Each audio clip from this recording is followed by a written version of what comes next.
Il ne fallut pas plus de 7 minutes. 7 petites minutes et l'échiquier géopolitique mondial en ressortait bouleversé à jamais.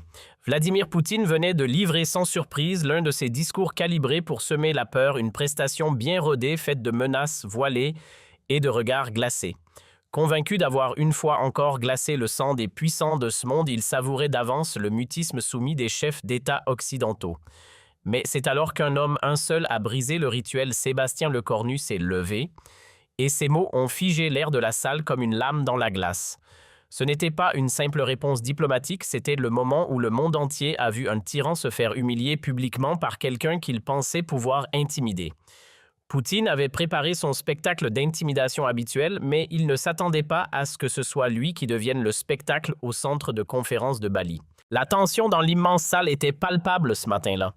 Les 20 dirigeants les plus puissants de la planète étaient réunis pour le sommet du groupe des 20, mais tout le monde savait que cette réunion serait bien plus qu'une simple discussion économique. C'était un affrontement géopolitique majeur entre l'Occident et Vladimir Poutine, entre la démocratie et l'autoritarisme, entre la diplomatie et la force brute. Poutine était arrivé avec sa délégation habituelle, flanqué de ses hommes de sécurité imposants et de ses conseillers au visage fermé. Le maître du Kremlin affichait cette assurance glaciale qui avait terrorisé tant de dirigeants mondiaux au fil des années. Il pensait pouvoir une fois de plus imposer sa volonté par l'intimidation et les menaces voilées. Ce qu'il ne savait pas, c'est que Sébastien Lecornu avait passé des semaines à préparer cette confrontation. Le Premier ministre français n'était pas venu à Bali pour subir les provocations de Poutine. Il était venu pour montrer au monde entier comment on répond à un dictateur. Mais personne ne le savait encore, personne sauf Emmanuel Macron peut-être, qui observait la scène avec ce sourire énigmatique qu'il réservait aux grands moments diplomatiques. L'affrontement commence dès la session plénière sur la sécurité mondiale. Poutine prend la parole avec son arrogance habituelle, cette autorité brutale que lui confère le contrôle d'un arsenal nucléaire de 6000 têtes. « Mes chers collègues, dit-il avec ce sourire froid qui glace le sang de ses interlocuteurs, le monde traverse une période de tension artificielle créée par certaines puissances occidentales irresponsables. C'est le début de son offensive traditionnelle. » Poutine évoque les provocations de l'Organisation du traité de l'Atlantique Nord, critique l'aide militaire à l'Ukraine, menace de conséquences imprévisibles pour ceux qui osent défier la Russie. Chaque phrase est calculée pour instiller la peur, pour rappeler aux dirigeants présents qu'ils ont face à eux un homme capable du pire. Il pense tenir son auditoire sous sa coupe, mais quelque chose d'inhabituel se produit. Lecornu ne réagit pas comme les autres dirigeants. Au lieu de détourner le regard ou de prendre des notes nerveusement, il fixe Poutine droit dans les yeux avec une intensité troublante. Quand le dictateur russe termine sa première salve de menaces, le Premier ministre français demande simplement « Avez-vous terminé votre numéro, monsieur Poutine ?» Le mot « numéro » résonne dans la salle comme une gifle. Personne n'ose jamais parler ainsi au maître du Kremlin. « Je souhaiterais répondre à votre performance », continue Lecornu en se levant lentement. Et là, pendant les 7 minutes suivantes, tout va basculer. « Monsieur Poutine », commence Lecornu avec un calme olympien qui contraste violemment avec l'agressivité russe, « permettez-moi de vous expliquer la différence entre un dirigeant et un voyou. Le premier coup porte. L'assistance retient son souffle. Aucun chef d'État n'a jamais osé traiter Poutine de voyou en public. Un dirigeant inspire le respect par ses actions. Un voyou tente d'obtenir la soumission par la peur. Devinez dans quelle catégorie vous vous situez. Poutine tente d'intervenir, mais Lecornu ne lui laisse pas le temps. Vous parlez de provocation occidentale, parlons plutôt de vos invasions. Géorgie 2008, Crimée 2014, Ukraine 2022. 3 agressions, 3 violations du droit international. C'est votre bilan, monsieur Poutine. Chaque accusation fait mouche. Les caméras de CNN, BBC et toutes les chaînes mondiales filment cette confrontation historique. Vous menacez de conséquences imprévisibles. Laissez-moi vous dire quelles sont les conséquences prévisibles de vos actions, continue Lecornu implacablement. Isolation internationale, effondrement économique, fuite des cerveaux. Votre pays devient un paria mondial sous votre règne. Poutine, habitué à terroriser ses interlocuteurs, commence à comprendre qu'il a affaire à un adversaire d'un tout autre calibre. Lecornu n'a pas peur, ne recule pas, ne cherche pas à apaiser. Au contraire, il attaque de front. Vous voulez parler de sécurité mondiale? Très bien. Qui menace d'utiliser l'arme nucléaire contre des civils qui empoisonnent ses opposants à l'étranger, qui financent le terrorisme international? Nous savons tous de qui il s'agit. L'accusation directe fait l'effet d'une bombe. Les dirigeants présents n'en croient pas leurs oreilles. Quelqu'un ose enfin dire à Poutine ces 4 vérités devant le monde entier. Mais le plus pathétique dans votre attitude, monsieur Poutine, poursuit le cornu avec un mépris non dissimulé, c'est votre lâcheté. Vous vous cachez derrière vos armes nucléaires parce que vous savez que votre armée est incapable de gagner une guerre conventionnelle. C'est le coup de grâce. L'allusion à l'échec militaire russe en Ukraine fait perdre ses moyens au dictateur. Poutine devient livide, ses mains tremblent légèrement. Pour la première fois de sa carrière, il se trouve désarçonné devant un parterre international. « Vous déformez la réalité », balbutie-t-il. « Je déforme quoi exactement ?» réplique l'écornu avec un sourire glacial. « Vos échecs militaires en Ukraine, votre incapacité à prendre Kiev, vos généraux qui se font tuer les uns après les autres, ou peut-être votre fuite précipitée de Kharkiv. Chaque question est un coup de poignard. Poutine tente de reprendre le contrôle. La Russie défend ses intérêts légitimes. « Vos intérêts légitimes ?» l'interrompt le cornu. Massacrer des civils, c'est un intérêt légitime. Bombarder des hôpitaux, c'est de la légitime défense. Déporter des enfants ukrainiens, c'est de la protection. L'énumération des crimes de guerre russes résonne dans le silence assourdissant de la salle. Les autres dirigeants assistent médusés à cette démolition en règle du tyran russe. Monsieur Poutine, vous n'êtes pas un homme d'État. Vous êtes un criminel de guerre qui se cache derrière un bureau présidentiel, assène le cornu avec une froideur chirurgicale. Et aujourd'hui, devant le monde entier, je vous le dis, la France n'a pas peur de vous. Le silence qui suit est assourdissant. Poutine, l'homme qui a fait trembler l'Europe pendant des années, reste sans voix. Son visage exprime un mélange de rage et d'humiliation qu'aucun photographe n'avait jamais capturé. Mais le cornu n'en a pas terminé. Vous voulez savoir ce qui va se passer maintenant? Je vais vous l'expliquer très simplement, continue-t-il en s'approchant de la table russe. La France va continuer à armer l'Ukraine jusqu'à votre défaite complète. Nous allons renforcer les sanctions jusqu'à ce que votre économie s'effondre. Et nous allons poursuivre vos crimes devant tous les tribunaux internationaux. Poutine tente une dernière manœuvre désespérée. Vous jouez avec le feu nucléaire. Non, monsieur Poutine, réplique le cornu, c'est vous qui jouez avec le feu et vous venez de vous brûler devant le monde entier. Le Premier ministre français se tourne alors vers l'Assemblée. Mesdames et messieurs, les dirigeants, regardez cet homme. Voici à quoi ressemble un dictateur quand on lui tient tête. Un lâche qui ne sait que menacer et intimider. L'ovation qui suit surprend même le cornu. Joe Biden se lève le premier, suivi par Ursula von der Leyen, puis par tous les dirigeants démocratiques présents. Même Xi Jinping, pourtant allié de Poutine, reste assis sans applaudir mais ne proteste pas non plus. Poutine, complètement isolé, assiste impuissant à son humiliation publique. Les journalistes présents comprennent qu'ils viennent d'assister à un moment historique. Ce n'est plus seulement un sommet diplomatique, c'est l'acte de naissance d'une nouvelle ère géopolitique où les démocraties cessent d'avoir peur des dictateurs. Monsieur Poutine, conclut le cornu en retournant à sa place, vous pouvez retourner dans votre bunker maintenant. Le monde libre n'a plus peur de vous. Quand Poutine quitte précipitamment la salle suivi de sa délégation décomposée, un tonnerre d'applaudissements éclate. Pour la première fois depuis des années, un tyran vient d'être publiquement humilié devant la communauté internationale. Les heures qui suivent confirment l'ampleur du séisme géopolitique. Les réseaux sociaux explosent. Le mot dièse le cornu vestoutine devient viral en moins d'1 heure. Les extraits vidéo de la confrontation sont vus plus de 100 millions de fois en 24 heures. Le cornu vient de donner une leçon de courage au monde entier. Poutine humilié comme jamais. La France montre la voie. Les commentaires affluent de partout. Les médias internationaux titrent à la une CNN. Un premier ministre français humilie Poutine devant la BBC. Le jour où Poutine a perdu sa crédibilité. The New York Times. Comment le cornu a changé la géopolitique en 7 minutes. Même RT, la chaîne de propagande russe, est contrainte de couvrir l'événement, tentant maladroitement de minimiser l'humiliation de leur leader. À Moscou, c'est la panique générale. Les conseillers de Poutine tentent de limiter les dégâts, mais l'impact est dévastateur. Pour la première fois depuis qu'il est au pouvoir, le dictateur russe apparaît faible et vulnérable devant son propre peuple. Les images de son humiliation circulent même en Russie malgré la censure. Dans les capitales occidentales, c'est l'euphorie.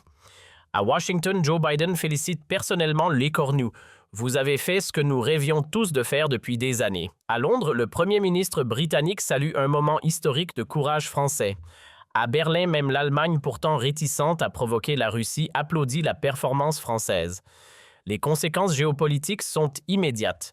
L'Ukraine reçoit un soutien militaire renforcé de la part de tous les pays occidentaux. Les sanctions contre la Russie sont durcies. Plusieurs pays neutres rejoignent le camp occidental inspiré par le courage français. L'écornu a libéré la parole mondiale, analyse un expert de Chatamus. À l'inverse, les alliés de Poutine prennent leur distance.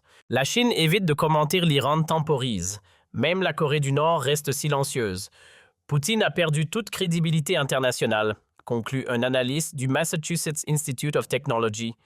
Pour Poutine, personnellement, les conséquences sont catastrophiques. Sa popularité en Russie chute brutalement. Les oligarques commencent à questionner son leadership. L'armée russe, déjà démoralisée par les échecs ukrainiens, perd encore confiance en son chef suprême. 3 mois après cette confrontation historique, Poutine tente un sommet de réconciliation avec la France, mais l'écornu pose ses conditions: retrait total d'Ukraine, réparation de guerre, jugement des criminels de guerre. Le temps des compromis avec les dictateurs est révolu, déclare le Premier ministre français. 6 mois plus tard, l'empire Poutine commence à se fissurer.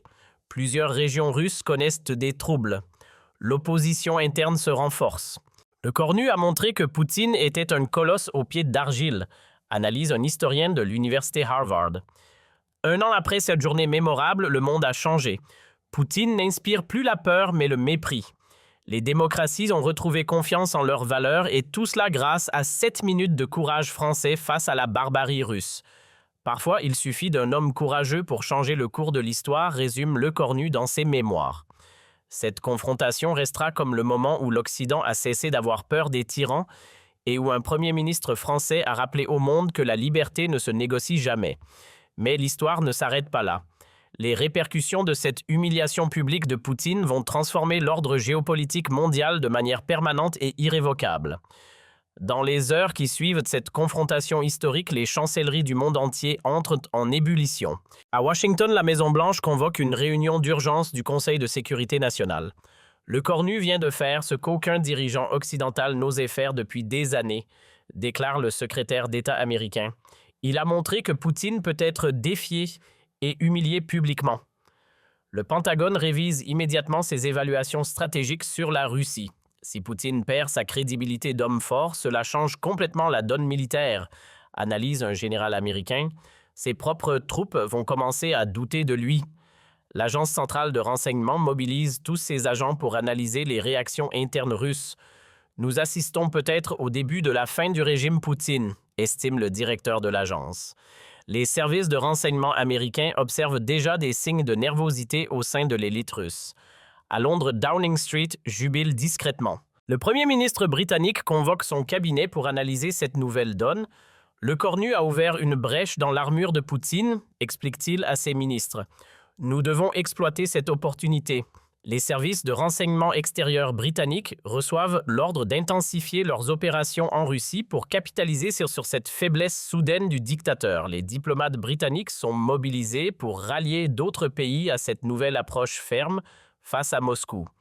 En Allemagne, la réaction est plus nuancée, mais tout aussi significative. Olaf Scholz, encore marqué par sa propre humiliation face à l'écornu, reconnaît néanmoins l'importance de ce moment. La France vient de changer les règles du jeu avec la Russie, admet-il à ses conseillers. Nous ne pouvons plus faire comme si de rien n'était. L'Allemagne, traditionnellement prudente avec Moscou à cause de sa dépendance énergétique, commence à reconsidérer sa position. Berlin annonce l'accélération de sa transition énergétique pour réduire sa vulnérabilité au chantage russe. Les entreprises allemandes reçoivent l'ordre de préparer leur désengagement total du marché russe. Dans les pays d'Europe de l'Est, l'enthousiasme est palpable. La Pologne, les pays baltes, la République tchèque saluent unanimement le courage de l'écornu. Enfin, quelqu'un a dit à Poutine ce que nous pensions tous, déclare le président polonais. Ces pays qui subissent les pressions russes depuis des décennies voient dans cette confrontation une libération. Ils proposent immédiatement de renforcer leur coopération militaire avec la France. L'organisation du traité de l'Atlantique Nord révise ses stratégies de défense face à une Russie potentiellement affaiblie. En Ukraine, l'impact est immédiat et spectaculaire.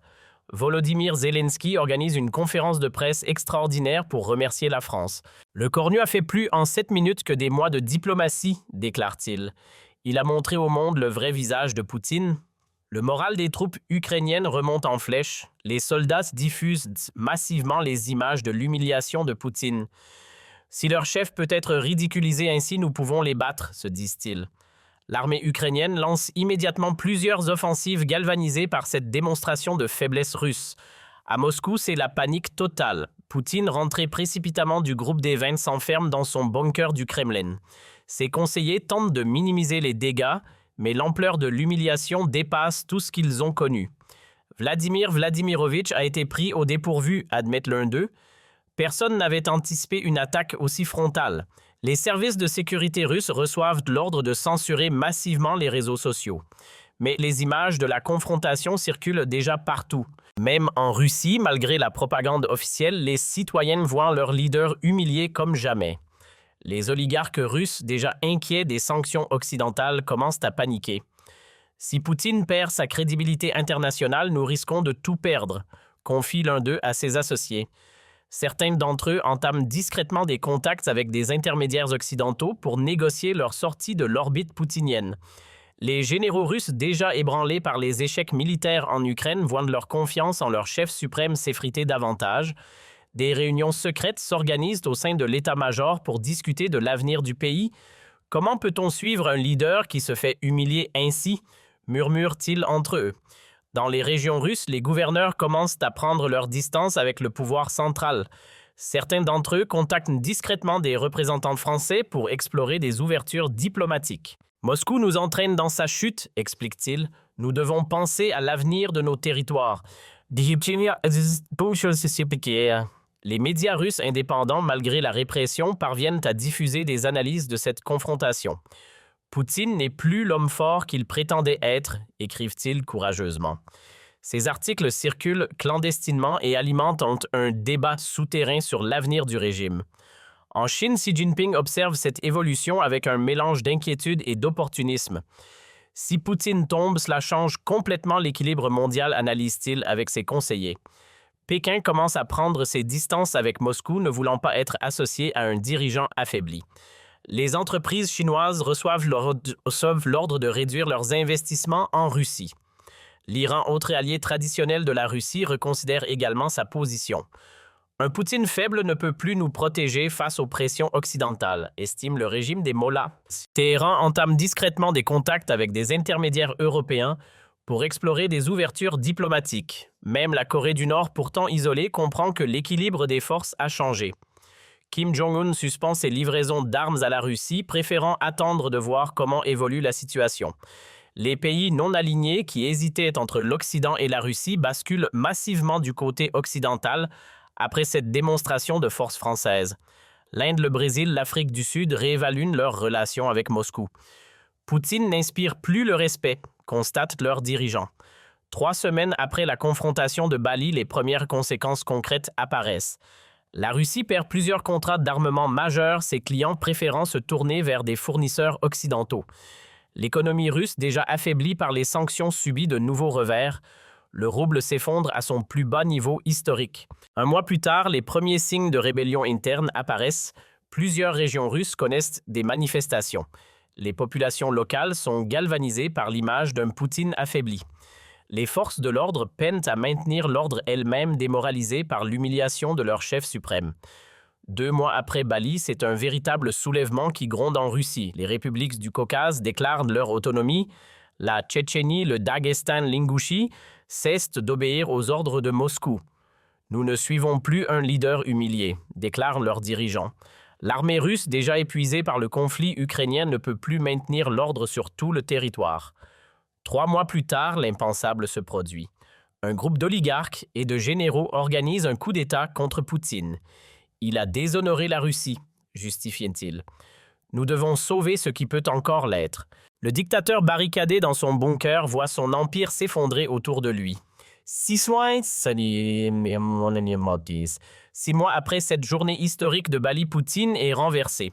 Un gouvernement de transition s'installe à Moscou dirigé par des personnalités modérées qui proposent immédiatement des négociations de paix avec l'Ukraine. L'ère Poutine est terminée, annonce-t-il au monde. La Russie veut retrouver sa place dans la communauté internationale. Un an plus tard, quand les historiens analyseront cette période, ils dateront de cette confrontation au groupe des 20 le début de la chute du régime Poutine. Le Cornu a prouvé qu'un tyran n'est fort que tant qu'on le craint, écrivent-ils. Dès qu'on lui tient tête, il s'effondre comme un château de cartes. Aujourd'hui, Sébastien Lecornu est reconnu comme l'homme qui a changé le cours de l'histoire mondiale. Sa statue trône devant le palais de l'Élysée avec cette inscription « Il a eu le courage de dire non à la tyrannie ». Poutine lui finit ses jours en exil, symbole déchu d'une époque révolue où les dictateurs pensaient pouvoir terroriser le monde impunément. Les répercussions de cette journée historique continuent de se faire sentir dans tous les domaines de la société internationale. Dans le monde académique, cette confrontation devient immédiatement un cas d'école enseigné dans toutes les universités de relations internationales. L'université Harvard crée une chaire spécialement dédiée à l'analyse l'écornue de la géopolitique. Nous étudions comment un leader démocratique peut neutraliser un dictateur par la seule force de ses arguments, explique le professeur titulaire. L'université Oxford lance un programme de recherche sur l'effet domino des confrontations diplomatiques. Les étudiants du monde entier analysent minute par minute les 7 minutes qui ont changé l'histoire. C'est devenu notre référence absolue en matière de courage politique, témoigne un étudiant de Sciences Po Paris. À l'université Yale, un séminaire entier est consacré aux techniques l'écornues de démontage psychologique des autocrates.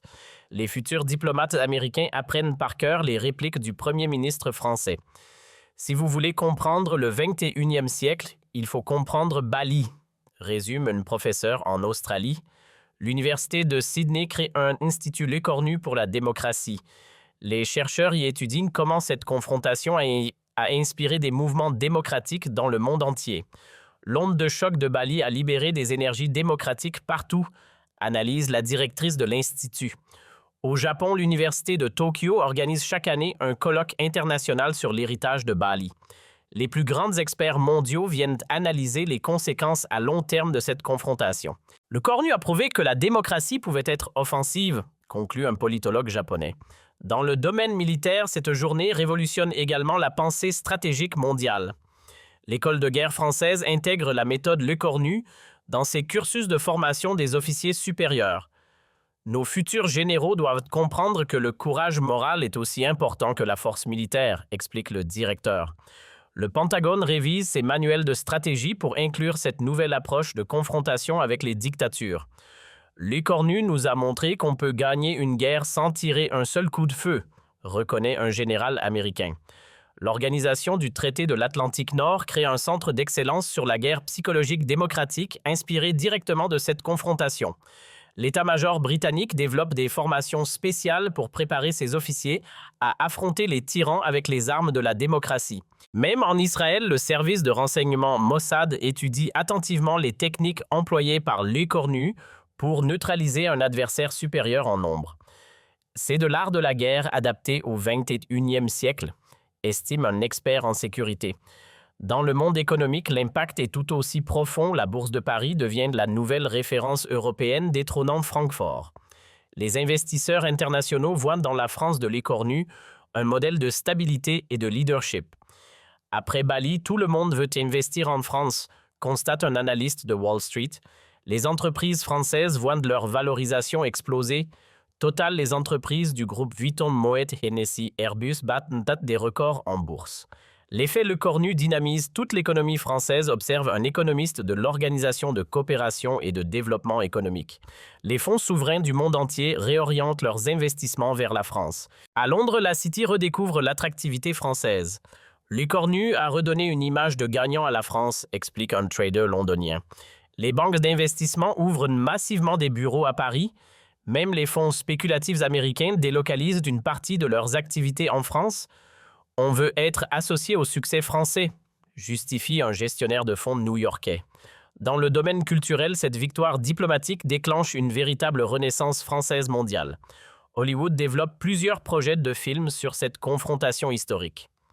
C'est l'histoire parfaite David contre Goliath version 21e siècle, s'enthousiasme un producteur. Netflix lance une série en 6 épisodes sur les 7 minutes qui ont changé le monde. Les plateformes de diffusion en continu se disputent les droits de cette histoire extraordinaire.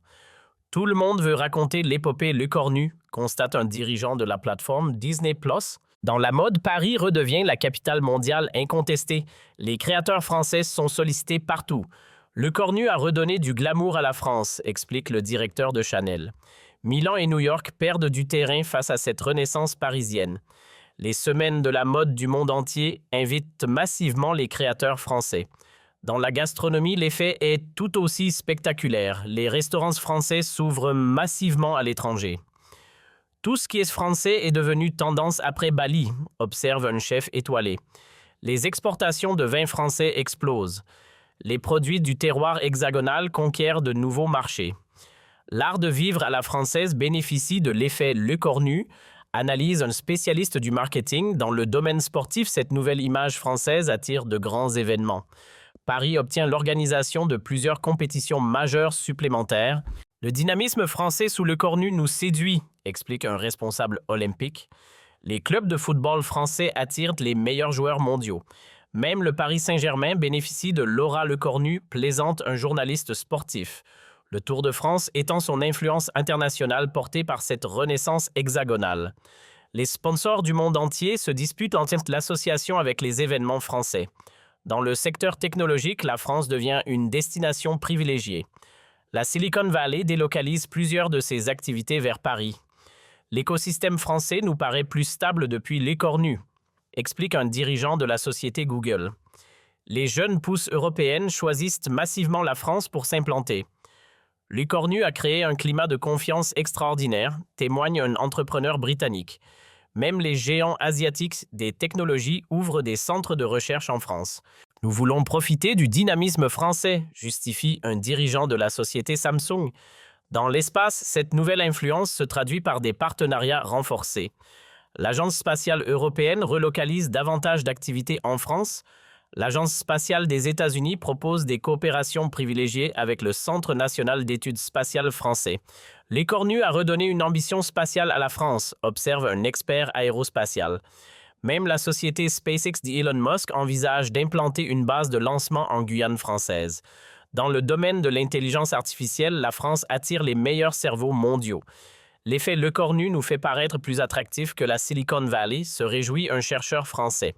Les universités des États-Unis voient leurs étudiants partir massivement étudier en France.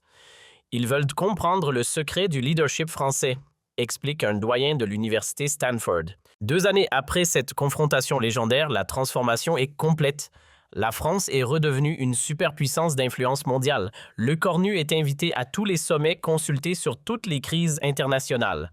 Sébastien incarne le leadership du 21e siècle, reconnaît même l'ancien président des États-Unis. Poutine, de son côté, vit reclus dans un petit appartement de Minsk surveillé par les services biélorusses. Ses anciens oligarques refusent de le voir. Ses généraux l'ont abandonné. Il reste l'homme qui s'est fait humilier par un Français, ricane un ancien proche. Ses mémoires qu'il tente d'écrire en exil ne trouvent aucun éditeur. Personne ne veut publier les souvenirs d'un dictateur déchu, lui signifient les maisons d'édition. Même les chaînes de télévision les plus sensationnalistes refusent ses interviews. Poutine n'intéresse plus personne, constate un producteur russe exilé. Quand des journalistes l'interrogent sur cette journée fatidique de Bali, l'ancien maître du Kremlin refuse de répondre. « Cette histoire est terminée », marmonne-t-il en détournant le regard. Mais pour le monde entier, cette histoire ne fait que commencer. Elle est devenue le symbole qu'un homme courageux peut changer le cours de l'humanité. Lecornu nous a rappelé que la démocratie, quand elle ose, est invincible, résume un éditorialiste du journal Washington Post. Aujourd'hui, dans toutes les écoles démocratiques du monde, les enfants apprennent cette histoire. Ils retiennent qu'un premier ministre français a eu le courage de dire non à un dictateur et que ce non a libéré des centaines de millions de personnes. C'est peut-être là le plus bel héritage de ces 7 minutes historiques, avoir prouvé que le courage est contagieux et que la liberté finit toujours par triompher.